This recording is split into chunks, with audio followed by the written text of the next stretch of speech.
नमस्कार। आज का विचारणीय विषय रहेगा प्रतिबद्धता और समर्पण में अंतर। What is the difference between commitment and dedication? हम प्रतिबद्धता और समर्पण को बहुत बार सुनते हैं। समर्पण और प्रतिबद्धता महत्वपूर्ण अवधारणाएं हैं जिनका उपयोग चेतना की उच्च अवस्था को खोजने के लिए किया जाता है। प्रतिबद्धता, कमिटमेंट, किसी चीज के प्रति भावनात्मक लगाव के बारे में कहा जाता है, और समर्पण किसी चीज के प्रति पारस्परिक प्रतिबद्धता के बारे में कहा जाता है। तो इसलिए ये दोनों शब्द, कमिटमेंट एंड डेडिकेशन, ये किसी विशेष कार्य और गतिविधि को प्राप्त करने के लिए व्यक्तियों की रुचि के स्तर से जुड़े हुए हैं। आइए हम इन दोनों अवधारणाओं को विस्तार के साथ जांचते हैं कि प्रतिबद्धता और समर्पण, कमिटमेंट एंड डेडिकेशन के बीच का अंतर, उनका कैसे विश्लेषण किया जा सकता है। तो संभवतः सबसे पहले प्रतिबद्धता क्या है? प्रतिबद्धता एक कारण और एक गतिविधि आदि के लिए समर्पित होने की अवस्था और गुण को कहा जाता है। किसी भी सामाजिक व्यवस्था के प्रति समर्पण की भावना अपनी ऊर्जा को सामाजिक कार्य में समर्पित कर देने की तत्परता है। प्रतिबद्धता एक आंतरिक गुण है। प्रतिबद्धता व्यक्ति की विचारधारा और मूल्यों के प्रति हो सकती है। प्रतिबद्धता में संज्ञानात्मक और भावनात्मक पक्ष तो होता ही है, परंतु व्यवहारिक पक्ष भी होता है। प्रतिबद्धता किसी खास उद्देश्य और मत आदि से संबंधित होने की संकल्पबद्धता को कहा जाता है। प्रतिबद्धता प्राय व्यक्ति सापेक्ष होती है। कांट ने प्रतिबद्धता को कर्तव्य के रूप में परिभाषित करने का प्रयास किया है। कांट के अनुसार वास्तव में प्रतिबद्धता कर्तव्य में एक प्रकार की बाध्यता होती है जो उसे अन्य नैतिक कार्यों से अलग बनाती है। तो भिन्न भिन्न व्यक्तियों में कर्तव्य बोध का स्तर भिन्न भिन्न होता है।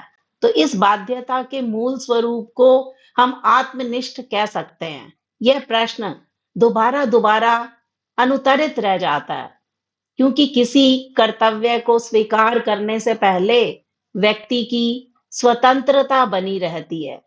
कई वर्ष पहले स्पार्टन किंग के सामने एक बहुत बड़ी मुसीबत आन पड़ी। उसने एक सेना के साथ युद्ध करना था, जो कि सेना बहुत शक्तिशाली थी। योद्धा के पास बहुत कम संसाधन थे, जबकि विरोधी सेना के पास 10 गुना संसाधन थे, हथियार थे, सैनिक थे। योद्धा ने युद्ध करने का फैसला किया। अपने सैनिकों को युद्ध के लिए तैयार होने को कहा। योद्धा ने हथियारों के साथ सैनिकों को जहाज में भरा। समुद्र के रास्ते दुश्मन देश की तरफ आगे बढ़ने लगे। गंतव्य स्थल पर जब वो पहुंचे, तो वहां पहुंचने के बाद जहाज में से सारे हथियार और सैनिकों को उतारने के बाद जहाज को जलाने का आदेश दे दिया गया। योद्धा ने अपने सैनिकों को संबोधित करते हुए कहा, आप देख रहे हैं कि सारे जहाज जला दिए गए हैं। अब हम तब तक वापस जिंदा नहीं लौट सकते जब तक कि हम जीत ना जाएं। हमारे पास जीत के अलावा कोई विकल्प नहीं है। या हम जीतेंगे या फिर मरेंगे। योद्धा की सेना ने बड़ी वीरता के साथ युद्ध किया। अपने से 10 गुना ताकतवर दुश्मन से जीत गए। योद्धा की जीत का केवल एक ही कारण है, दृढ़ निश्चय। उन्होंने पीछे हटने का कोई रास्ता नहीं छोड़ा, इसलिए वे जीत गए। ज्यादातर लोग जोखिम से बचने के लिए बैकअप प्लान बनाते हैं। लक्ष्य को प्राप्त करने में आने वाली मुसीबतों और प्रतिकूल परिस्थिति में वो बैकअप प्लान हमारी सबसे बड़ी कमजोरी बन जाता है। तो आपको लक्ष्य से भटकने के लिए मजबूर करता है। तो एक मजबूत व्यक्तित्व का निर्माण करने में दूसरों को प्रेरित करने के लिए प्रतिबद्धता की जरूरत होती है। लेकिन अब हमारे पास एक दूसरी अवधारणा स्पष्ट होती है कि समर्पण क्या है। समर्पण को किसी विशेष कार्य को प्रभावी ढंग से किसी मजबूत समर्थन के रूप में एक वफादारी की भावना कहकर अभिहित किया जाता। एक व्यक्ति दूसरे व्यक्ति के प्रति, एक समूह दूसरे समूह के प्रति, एक कारण दूसरे कारण के प्रति समर्पित हो सकता है। यह मजबूत समर्थन और वफादारी व्यक्तियों को उस प्रासंगिक कारण और व्यक्ति को ऊर्जा और समय खर्च करने के लिए प्रोत्साहित करती है। उदाहरण के लिए, एक व्यक्ति जो अपने काम के प्रति समर्पित है, वो हमेशा अपनी समय और ऊर्जा अपने काम करने में ही देगा।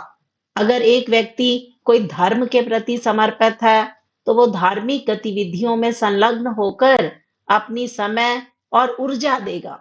समर्पण को एक विशेष कार्य को प्रभावी ढंग से करने के लिए प्रतिबद्ध होने की स्थिति के रूप में परिभाषित किया जाता है। ये व्यक्ति की महत्वपूर्ण व्यक्तिगत विशेषता है। जीवन में व्यक्तिगत लक्ष्यों को पाने के लिए समर्पण की बहुत जरूरत होती है। मान लीजिए, एक परीक्षा में अच्छे परिणाम प्राप्त करने के लिए एक विद्यार्थी को समर्पण के साथ अपनी पढ़ाई करनी पड़ती है। कौरवों ने पांडवों को जुए के लिए आमंत्रित किया। युधिष्ठिर ज्येष्ठ पांडव के पास इसके लिए एक कमजोरी थी, क्योंकि उन्होंने जुए में अपनी विशेषज्ञता के बारे में खुद को आश्वस्त किया था। इस अति आत्मविश्वास के कारण उन्होंने यह भी माना कि शकुनी सबसे बड़े कौरव दुर्योधन के लिए पासा फेंक सकता है, और शकुनी इस गतिविधि में सिद्धहस्त था। इसमें कोई आश्चर्य नहीं कि कौरव जीतने लगे। फिर भी युधिष्ठिर ने हार नहीं मानी। वह अपने राज्य, अपने भाइयों आदि को दांव पर लगाता रहा। द्रौपदी को भी सभा भवन में घसीटा गया। द्रौपदी को भी दांव पर लगा दिया। दुशासन ने दुर्योधन के निर्देश पर उसको निर्वस्त्र करने का प्रयास किया। कोई उसके बचाव में नहीं आया। द्रौपदी को किसी की सहायता की जरूरत नहीं थी। वह पूरी तरह से भगवान कृष्ण के प्रति समर्पित थी। उसने कृष्ण को मदद के लिए पुकारा। भगवान कृष्ण ने आकर उसकी लाज बचाई। भगवान कभी भी किसी को निराश नहीं करते। जो भगवान की शरण में चला जाता है, तो वह उसे अवश्यमेव उसकी सहायता भी करते हैं। तो ये समर्पण और प्रतिबद्धता, ये एक ही सिक्के के दोनों पहलू हैं।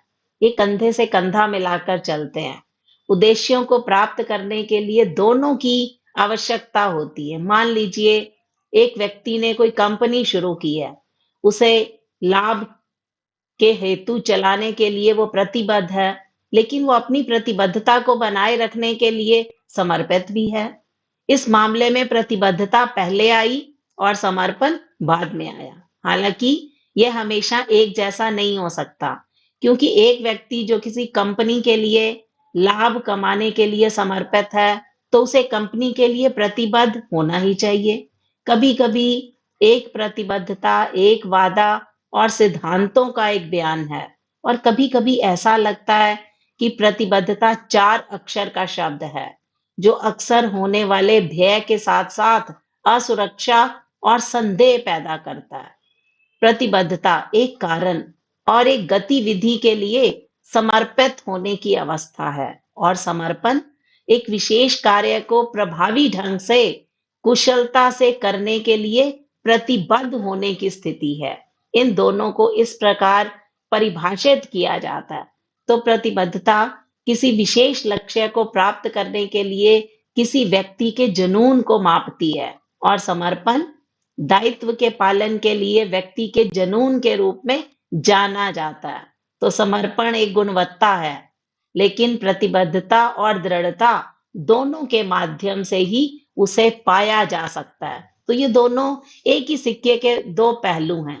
तो संभवतः प्रतिबद्धता और समर्पण, ये दोनों को हम किस विषय में किस अंतर के आधार पर जानने की कोशिश करते हैं, तो ये गुणवत्ता है।